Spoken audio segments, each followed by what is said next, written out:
Ngicela ukukhuluma ngokufa, hayi ngokufa kokuhamba emhlabeni, kodwa ngokufa okuhlala kumuntu, noma ngithi ngesifo esihlala kumuntu. Uthola umuntu edliwa i-cancer, uthola umuntu edliwa i-high blood, uthola umuntu edliwa ushukela, uthola umuntu enesilonda esingapholi, uthola umuntu eshawa uhlangothi, uthola umuntu evaleka amehlo, uthola umuntu engakwazi ukuhamba, uthola umuntu ephathwa izinso, uthola umuntu engakwazi ukuchama. Ungabala kube kuningi.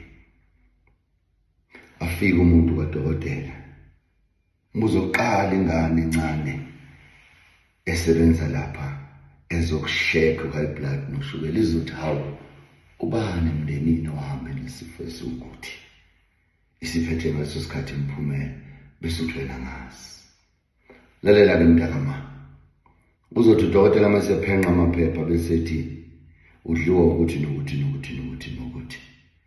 Akekho yena emndenini ohambe nalesi, ukutshela ukuthi hamba ukuze ekhaya, ebese niyakuvala lokho kufa, ngoba yena uzokwenza amazabo ukuthi azame ukuthi kuphele, ngeke kuphele, kuzothula okwesikhashana. Kodwa uma engagezekile lo muntu ohamba ngakho lokufa kuwe, walahlelwa lokho kufa, ngeke kuphele. Ngikhunjuzwa enye insizwa-ke yakithi la, ngake ngakhuluma ngale nto ngonyaka odlulela ngoFebruwari, mangaphosisi. Ngaxengile akukho, abangakunaki abantu. Ngikhuluma ngendaba yesifo esabamba umuntu, wagoqana isandla, watholakala ukuthi wahamba wajubalala, angithi yabona, kodwa kwatholakala ukuthi hayi, kubuya ubaba wakhe kuye, yindlela akhuluma ngayo. Wanede wathi, baba, ngicela ukukuvalela, ngikucelela into ethelelo, ngicela ukukugeza lesifo wahamba ngaso, siyazivala la ekhaya namhlanje, ngoba naye ubaba kwakuyisifo sikabukhulu wakhe. Emndenini izifo ey'ningi ey'khona abantwana, ngisho imikhuba, ngisho amanga, inhlebo, inzondo, umona, konke lokho makusibamba, usibambi ngoba sidalwe nakho, kusuke kuwabantu imoya bengakhululekile abahambe benakho, ababuya nakho kithi basembathe ngakho. Ngisho umuntu obethanda izinto ey'thize emhlabeni, uma ehamba kumele kuthiwa lalela-ke, wena usaphili kulo mhlaba, usophila emhlabeni omunye. Sicela nje ukuba ubambelele kakhulu kuleya moto nakulezi yankomo nakulo muzi wakho, kuyigugu ukuthanda. Phuma-ke kukho manje, akusakufanele, khululeka uyophila nabadala bakini okanye noNkulunkulu wakho, kuya ngokuthi ukholelwa kuphi. Ngoba ma umuntu iguga kade nalo emhlabeni ningamtshelanga ukuthi akaphume kulahlukane nalo, niyohlupheka ngoba bayoqhubeka nakho, bayolimala, uma bengalimalanga kuyophela, bese bethi umuntu bethwele, kanti bengathwele umuntu, ubuya emagugwini, izinto ebeyisenhlizweni yakhe. Ithi le nsizwa mkhulu, ngeke ngisho ukuthi ubani, ngakhuluma ngayo le nto ngonyaka odlule, ithi ngihlushwa izinso. Ngihambile-ke ngayothandaza, ngafisa ukwazi ukuthi lezi zinso lezi zinhlaka nje zibuya kuphi. Uthi kube sekuvela ikhehla, langifulathela, lachama igazi.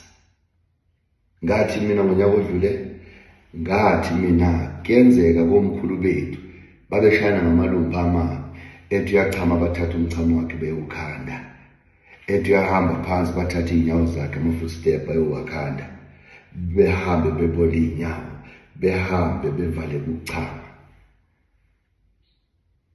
Maningi amalunga anjalo emndenini, kodwa kunakho sebekhona-ke abaphilayo abaphathwa izifo zabo abantu abadala.